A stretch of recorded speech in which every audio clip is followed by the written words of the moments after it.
கோமாக்கு போன தன்னோட கணவர் மறுபடியும் திரும்பி வருவாரு அப்படின்னு காத்திருக்கிற ஒரு மனைவியோட கதை இது. காலையில சிரிச்ச முகத்தோட வீட்ல இருந்து கிளம்பின கணவரை கொஞ்ச நேரத்திலேயே ரத்த வெள்ளத்தோட எந்த விதமான அசைவுமே இல்லாம ஹாஸ்பிட்டல்ல பாக்குற அந்த மனைவி.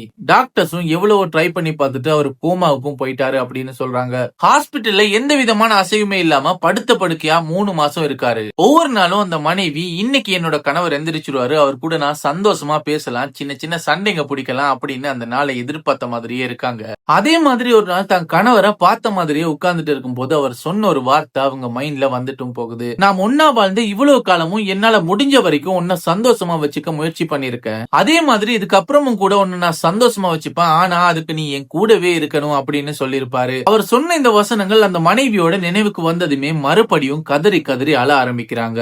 அப்படி அவங்க அழுதுட்டு இருக்கும் போது அவங்க மேல ஒரு கைப்படுது. யாரோட கைன்னு திடுக்கிட்டு பாக்குறாங்க. அந்த இடத்துல அவங்களோட கணவர் கோமால இருந்து எந்திரிச்சிருந்தாரு. தன்னோட மனைவிக்கு காலம் பூரா சந்தோஷத்தை கொடுக்க அந்த கணவர் மறுபடியும் பொழைச்சு வராரு. கணவன் மனைவி அப்படிங்கிறது 2 பேரோட வாழ்க்கை மட்டும் கிடையாது, அது சொல்லிக்க முடியாத ஒரு அழகான எமோஷன். அதை யாரெல்லாம் அழகான முறையில விட்டு கொடுப்போட சகிப்புத்தன்மையோட வாழ்றாங்களோ அவங்களோட வாழ்க்கை சொர்க்கமா இருக்கும்.